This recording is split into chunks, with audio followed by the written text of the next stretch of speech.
Vamos parar de ser burro, né? Vamos parar de ser analfabetos, né? Todos. Não é eu falando para vocês, senão eu falando para mim e para a comunidade e para quem nos está acompanhando do outro lado da tela, né? É uma pergunta muito forte e parece uma questão que parece mais um insulto que uma pergunta, mas é necessário fazê-la porque a energia principal da porção da Parashá de Korah se encontra dentro dessa pergunta, né? Porque a energia principal da Parashá de Korah é introspecção.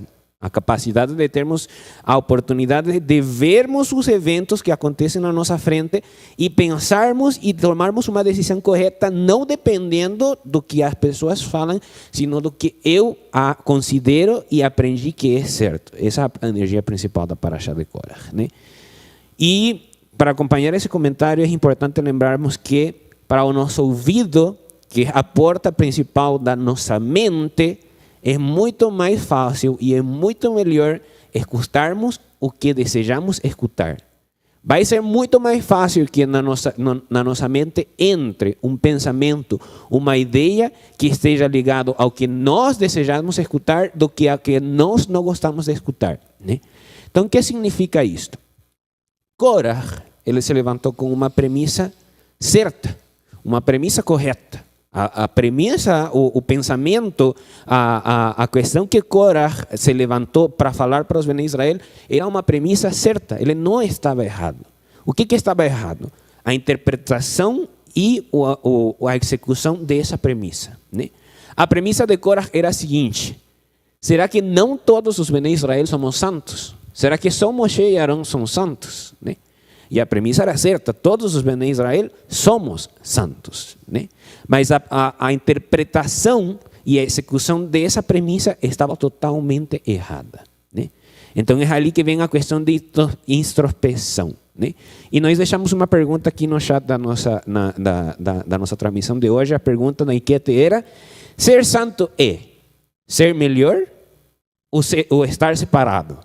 Ou outra resposta, né? Então, qual que é a resposta certa? Ser santo é ser melhor ou estar separado? Para responder essa pergunta, nós precisamos olhar na própria Torá. Não utilizando o exemplo de Moshe e Arão, vamos utilizar outro exemplo, né? O exemplo de, vamos colocar o exemplo de Ismael e Yitzhak, né? Quem era melhor, quem tinha mais, né? Quem era mais forte? Possivelmente seria Ismael, em muitos dos casos. O caso de Esav também, Esav e Jacob. Quem era mais forte, quem tinha mais capacidades físicas, tal, possivelmente era Esav, né? Mas quem que era santo, né?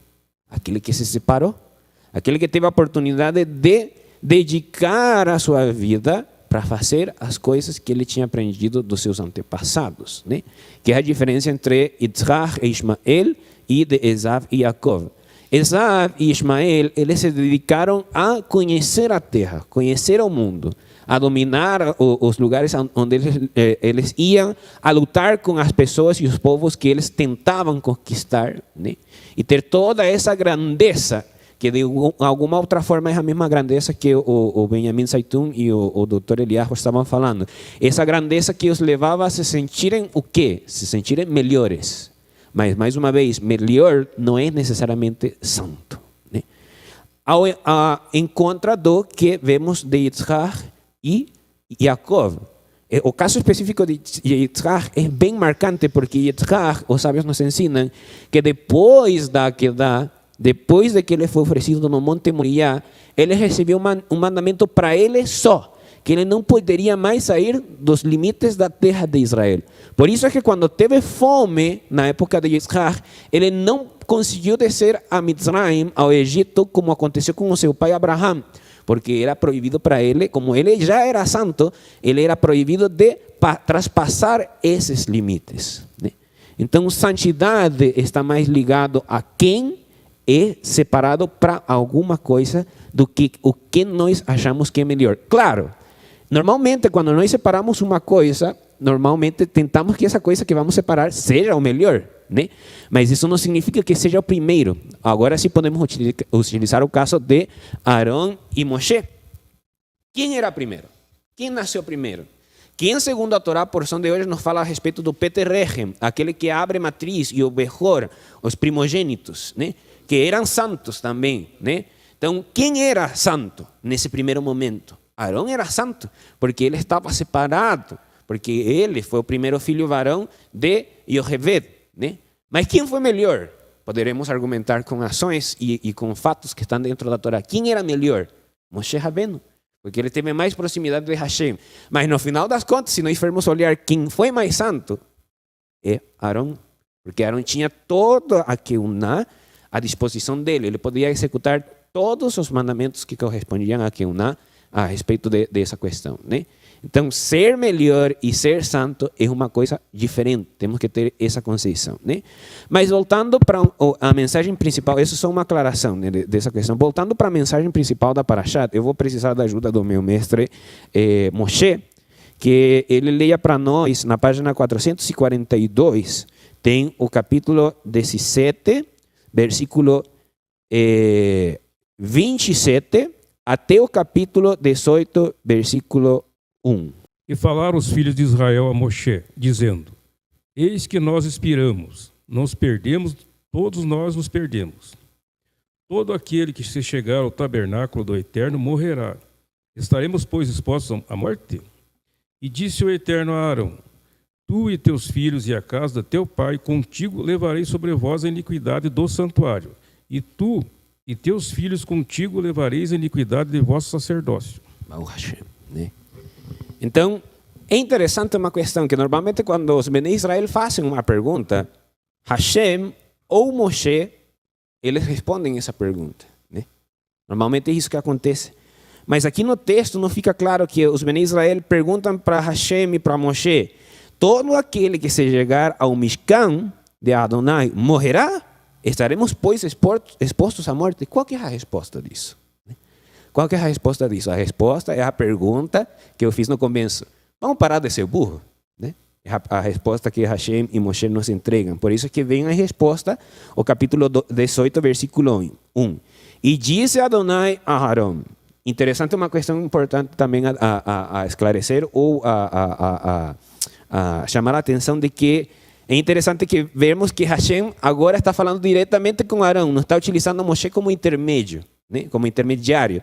Aqui, quando o capítulo 18 fala, está falando de Hashem diretamente para Arão. E isso em resposta a que nós estudamos na Parashá passada, de quando Moshe foi... Quando Arão e Miriam se aproximaram de Moshe para falar de que eles também eram profetas, não é mentira. Arão tinha a revelação do sagrado e nós estamos vendo isso agora na porção desta Parashá, né?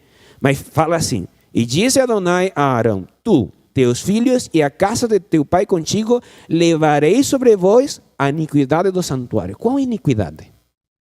E depois sigue: e tu e teus filhos contigo levareis a iniquidade do vosso sacerdócio.